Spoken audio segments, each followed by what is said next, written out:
Doctor ಕೆದಿಗೆ Arvind Rao ಅಂತ, ನಿಯೋಜಿತನಾಗಿರುವ court receiver. ನಾನು ಪ್ರಾರಂಭಿಸುವ ಮೊದಲು ಬಹಳ ಮುಖ್ಯವಾಗಿ ನಮ್ಮ ಪ್ರಜಾಪ್ರಭುತ್ವದ ಬಹಳ ಮುಖ್ಯ ಕಂಬಗಳಾದಂತಹ ನ್ಯಾಯಾಂಗ, ಕಾರ್ಯಾಂಗ, ಶಾಸಕಾಂಗ, ಅದೇ ರೀತಿಯಲ್ಲಿ ಪತ್ರಿಕಾ ರಂಗದ, ಮುಖ್ಯವಾಗಿ ಪತ್ರಿಕಾ ರಂಗದವರಿಗೆ ನಾನು ನನ್ನ ಅಭಿವಂದನೆಗಳನ್ನು ನೀಡಲಿಕ್ಕೆ ಇಷ್ಟಪಡ್ತೇನೆ. ಯಾಕಂತ ಹೇಳಿದ್ರೆ ತಾವೇ ಸ್ವಯಂ ಪ್ರೇರಿತರಾಗಿ ಈ ಒಂದು ನಾನು ಯಾವ ವಿಷಯವನ್ನು ಪ್ರಸ್ತಾಪ ಮಾಡ್ತೇನೆ ಅದರ ಬಗ್ಗೆ ಈಗಾಗಲೇ ಬಹಳಷ್ಟು ವಿಸ್ತೃತ ವರದಿಗಳನ್ನು ಡಿಜಿಟಲ್ ಮೀಡಿಯಾದಲ್ಲಿ, ಕೆಲವು ಪತ್ರಿಕಾ ಮೀಡಿಯಾದಲ್ಲಿ ಈಗಾಗಲೇ ಬಂದಿದೆ. ಆದರೆ ನಾನು ಒಂದು ನ್ಯಾಯಾಲಯದ ಅಧಿಕಾರಿಯಾಗಿ ನಮ್ಮ ಸ್ಪಷ್ಟೀಕರಣವನ್ನು ನೀಡಲಿಕ್ಕೆ ಇವತ್ತೀಗ ನಿಮ್ಮ ಮುಂದೆ ಬಂದಿದ್ದೇನೆ. ಬಂದಿರುವಂತಹ ಎಲ್ಲ ಪತ್ರಿಕಾ ವರದಿಗಾರರಿಗೆ ನಮ್ಮ ನಮನಗಳನ್ನು ಹೇಳ್ತಾ ನಾನೀಗ ವಿಷಯವನ್ನ ಪ್ರಸ್ತಾಪಿಸುತ್ತಿದ್ದೇನೆ.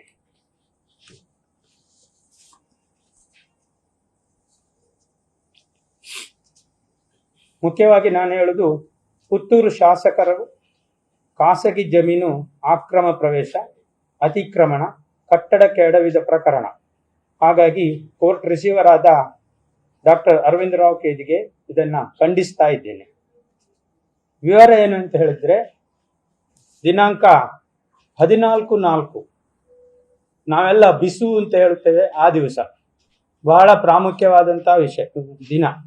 ಆ ರಾತ್ರಿ, ತಡರಾತ್ರಿಯಲ್ಲಿ ನಮ್ಮ ದಕ್ಷಿಣ ಕನ್ನಡ ಜಿಲ್ಲೆಯ ಪುತ್ತೂರು ಪೇಟೆಯ ಮಹಿಳಾ ಪೊಲೀಸ್ ಠಾಣೆಯ ಎದುರಿನ ಹಳೆಯ ಕಟ್ಟಡವನ್ನ ಶ್ರೀ ಪಂಜಿಗುಡ್ಡ ಈಶ್ವರ ಭಟ್ರು, ಅಂದ್ರೆ ಅವರು ಪುತ್ತೂರು ಮಹಾಲಿಂಗೇಶ್ವರ ದೇವಸ್ಥಾನದ ಆಡಳಿತ ಮುಕ್ತೇಶ್ವರರು ಹಾಗೂ ಪುತ್ತೂರು ಕ್ಷೇತ್ರದ ಶಾಸಕರಾದ ಶ್ರೀ ಅಶೋಕ್ ಕುಮಾರ್ ರೈ ಹಾಗೂ ಅವರ ಬೆಂಬಲಿಗರು ಈ ಕಟ್ಟಡದ ಜಮೀನಿನ ಮಾಲೀಕತ್ವದ ಬಗ್ಗೆ, ಅದರ ಈಗಿನ ಸ್ವಾಧೀನತೆಯ ಬಗ್ಗೆ ಮತ್ತು ಈ ಜಮೀನಿಗೆ ಸಂಬಂಧಿಸಿದ ಕೋರ್ಟ್ ಕೇಸಿನ ಬಗ್ಗೆ ಸರಿಯಾಗಿ ತಿಳಿದುಕೊಳ್ಳದೆ JCB ಮತ್ತೆ ಟಿಪ್ಪರ್ಗಳನ್ನು ಉಪಯೋಗಿಸಿ ಸದ್ರಿ ಕಟ್ಟಡವನ್ನ ಭಾಗಶಃ ಕೆಡವಿದ್ದಾರೆ.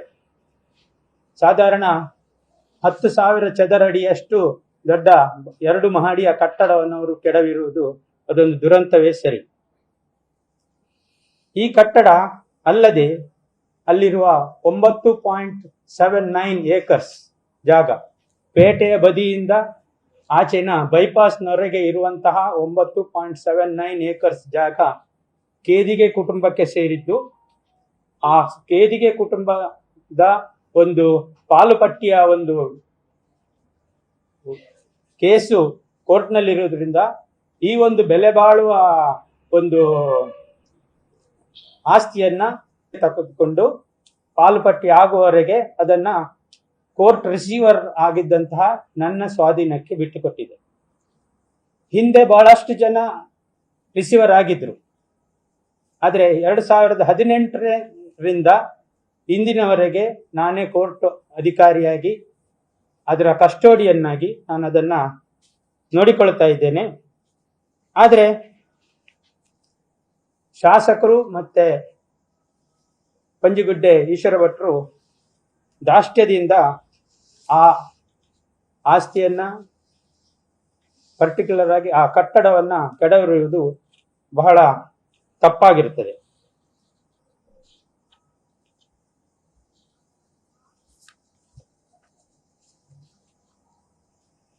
ಹಾಗಾಗಿ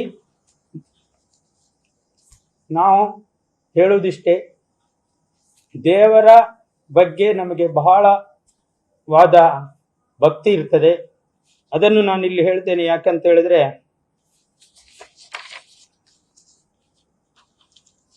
ಅವರು ಯಾವ ಒಂದು ಉಳ್ಳಾಲ್ತಿಯ ಮೆರವಣಿಗೆಯ, ಭಂಡಾರದ ಮೆರವಣಿಗೆ ಬಗ್ಗೆ ಪ್ರಸ್ತಾಪ ಮಾಡಿ ಆ ಒಂದು ಕಟ್ಟಡವನ್ನ ಕೆಡವಲಿಕ್ಕೆ ಮುಂದಾಗಿದ್ದಾರೋ, ಆ ಸದ್ರಿ ಜಮೀನಿನಲ್ಲಿರುವಂತಹ ದೇವರ ಕಟ್ಟೆ 1946ರಲ್ಲಿ, ಅಂದ್ರೆ 80 ವರ್ಷಗಳ ಹಿಂದೆ ನಮ್ಮ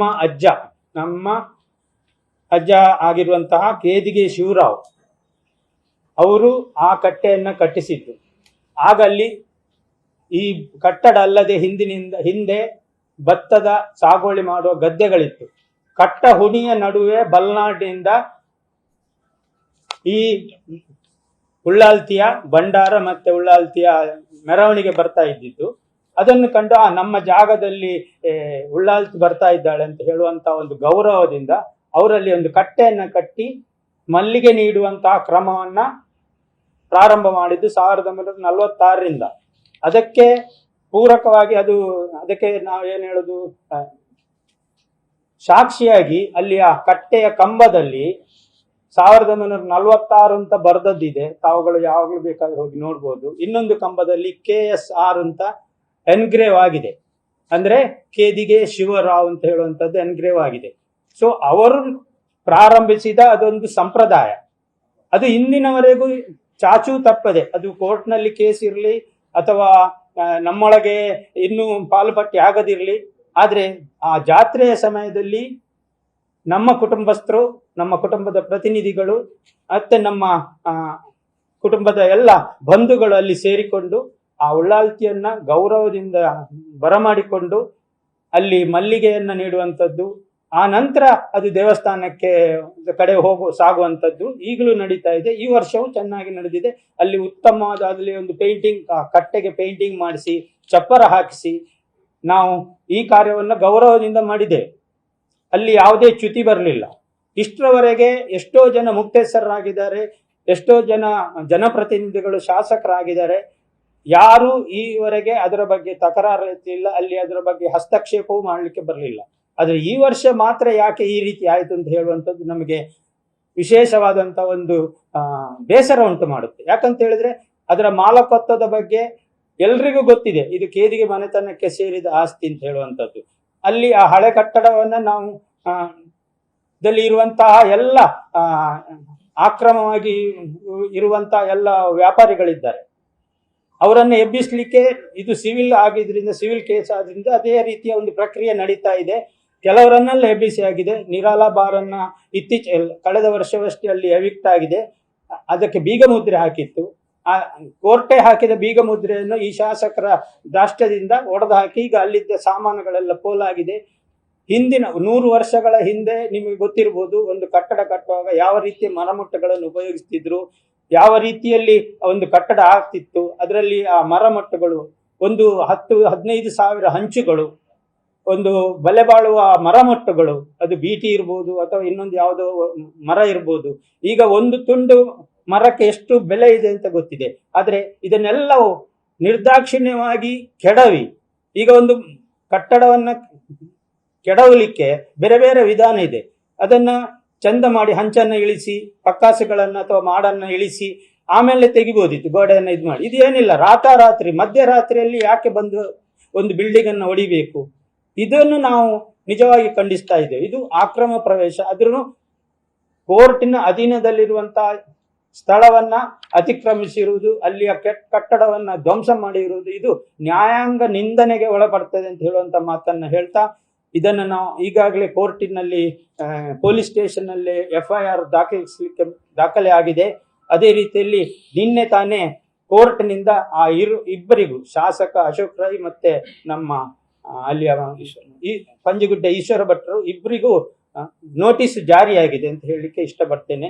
ನಮ್ಮದಿಷ್ಟೇ, ನಾವು ಪುತ್ತೂರು ಮಹಾಲಿಂಗೇಶ್ವರನ ಭಕ್ತರೇ, ಉಳ್ಳಾಲ್ತಿಯ ಭಕ್ತರೇ.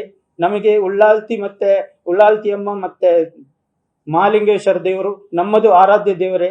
ಹಾಗಾಗಿ ಅವರ ಬಗ್ಗೆ ಇಷ್ಟರವರೆಗೂ ನಾವು ಗೌರವದಿಂದಲೇ ನಡೀತಾ ಇದ್ದೇವೆ.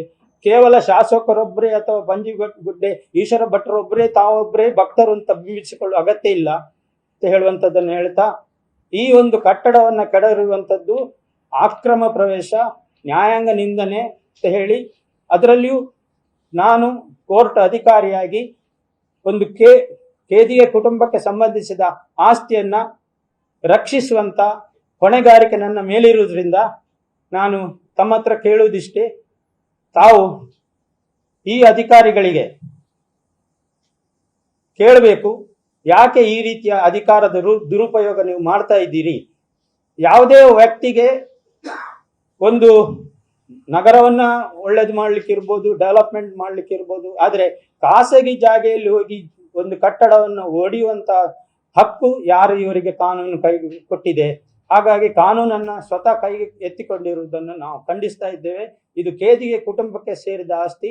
ಇದನ್ನ ಸದ್ಯಕ್ಕೆ ನ್ಯಾಯಾಲಯದ ಸ್ವಾಧೀನದಲ್ಲಿರುವುದರಿಂದ ನನ್ನನ್ನು ಕಸ್ಟೋಡಿಯನ್ ಮಾಡಿರುವುದರಿಂದ ನಾನು ಇದಕ್ಕೆ ಇಲ್ಲಿ ಸ್ಪಷ್ಟೀಕರಣ ನೀಡಲಿಕ್ಕೆ ಬಂದಿದ್ದೇನೆ.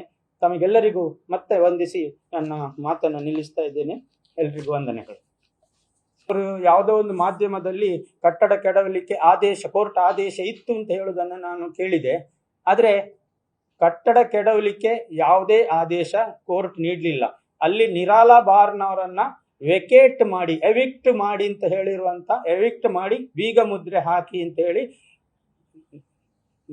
ನ್ಯಾಯಾಲಯ ಪುತ್ತೂರಿನ ನಗರಸಭೆಗೆ ಕೊಟ್ಟಂತ ನೋಟಿಸ್ ಮತ್ತೆ ಆರ್ಡರ್ ಅಷ್ಟೇ ಇರುವಂತ ಹೊರತು ಕಟ್ಟಡವನ್ನ ಕೆಡವಲಿಕ್ಕೆ, ನೆಲಸಮ ಮಾಡಲಿಕ್ಕೆ ಯಾವ ಆರ್ಡರ್ ಇಲ್ಲ. ನಾವು ಅದು ಹಳೆ ಕಟ್ಟಡ ಅಂತೇಳಿ ನಾವು ಸಹ ಅದಕ್ಕೆ ಪ್ರಯತ್ನಗಳನ್ನ ಮಾಡ್ತಾ ಇದ್ದೇವೆ. ಆದರೆ ಯಾವುದೇ ಒಂದು ಕಟ್ಟಡವನ್ನ ಕೆಡವಬೇಕು ಅಂತ ಹೇಳಿದ್ರೆ ಅಲ್ಲಿ ಇರುವವರನ್ನು ಸುರಿಗೆ ಎಬ್ಬಿಸಬೇಕು. ಇದು ಸಿವಿಲ್ ಕೇಸ್ ಆದ್ರಿಂದ ಅದರೇ ರೀತಿಯ ಪ್ರಕ್ರಿಯೆಯಲ್ಲಿ ನಡೆಯುತ್ತದೆ, ಸ್ವಲ್ಪ ಸ್ಲೋ ಆಗ್ತಾ ಇದೆ. ಆದರೆ ಇದು ಇವರು ಮಾಡಿರುವಂಥದ್ದು ಅಕ್ಷರಶಃ ಒಂದು ದಾಷ್ಟ್ಯದ ಕೆಲಸ, ಅಕ್ರಮ ಪ್ರವೇಶ, ನ್ಯಾಯಾಂಗ ನಿಂದನೆ ಅಂತ ಹೇಳಿಕ್ಕೆ ನಾನು ಇಷ್ಟಪಡ್ತಾ ಇದ್ದೇನೆ.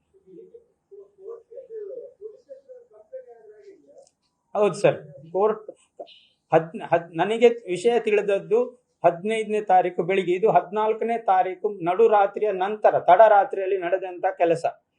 ನನಗೆ 15ನೇ ತಾರೀಕು ಬೆಳಗ್ಗೆ ನನಗೆ ಗೊತ್ತಾದ ಕೂಡಲೇ ನಾನು ಕೋರ್ಟಿಗೆ ಮತ್ತೆ ಜಿಲ್ಲಾಧಿಕಾರಿಯವರಿಗೆ, ಕೋರ್ಟಿಗೆ, ಪೊಲೀಸ್ ಸ್ಟೇಷನ್ನಿಗೆ, ಮತ್ತೆ ಪೊಲೀಸ್ ಕಮಿಷನರಿಗೆ, ಮತ್ತೆ SP ಅವರಿಗೆ ಇಮಿಡಿಯೇಟ್ ಇಮೇಲ್ ಮೂಲಕ ಕಂಪ್ಲೇಂಟ್ ಅನ್ನ ಅಲ್ಲಿ ದಾಖಲು ಮಾಡಿದ್ದೇನೆ, ಈ ಪಂಜಿಗುಡ್ಡ ಈಶ್ವರ ಭಟ್ ಮತ್ತೆ ಅಶೋಕ್ ರೈಗಳ ಮೇಲೆ.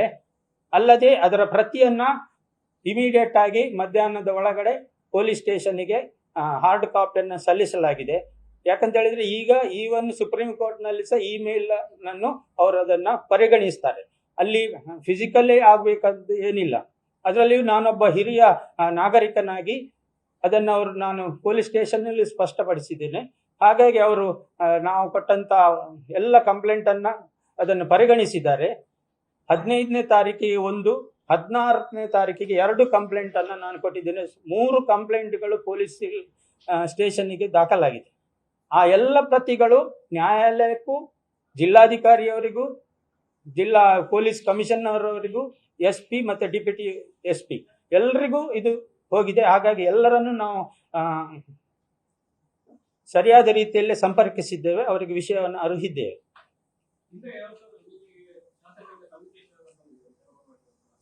ಇಲ್ಲ ಸರ್, ನಮಗೆ ಇಷ್ಟರವರೆಗೆ ನೋಡಿ, ನಾನು ಅದೇ ಹೇಳುದು, ಆ ಜಾಗದ ಬಗ್ಗೆ ಇಷ್ಟರವರೆಗೆ ಶಾಸಕರಿಂದಾಗ್ಲಿ ಅಥವಾ ದೇವಸ್ಥಾನದ ವತಿಯಿಂದಾಗ್ಲಿ ಯಾವುದೇ ರೀತಿಯ ನಮ್ಮ ಹತ್ರ ಯಾರು ಮಾತಾಡಲಿಲ್ಲ.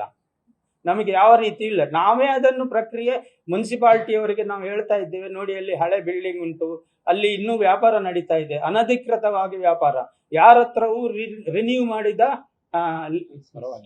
ಪರವಾನಿಗೆ ಇಲ್ಲ, ಯಾರ ಹತ್ರನೂ ಬಾಡಿಗೆ ಚೀಟಿಯೂ ಇಲ್ಲ, ಯಾರು ಬಾಡಿಗೆ ಕಟ್ಟುತ್ತಾನೂ ಇಲ್ಲ, ಎಲ್ಲರೂ ಅನಧಿಕೃತವಾಗಿ ಆಕ್ರಮವಾಗಿ ಅಲ್ಲಿ ಇದ್ದಾರೆ.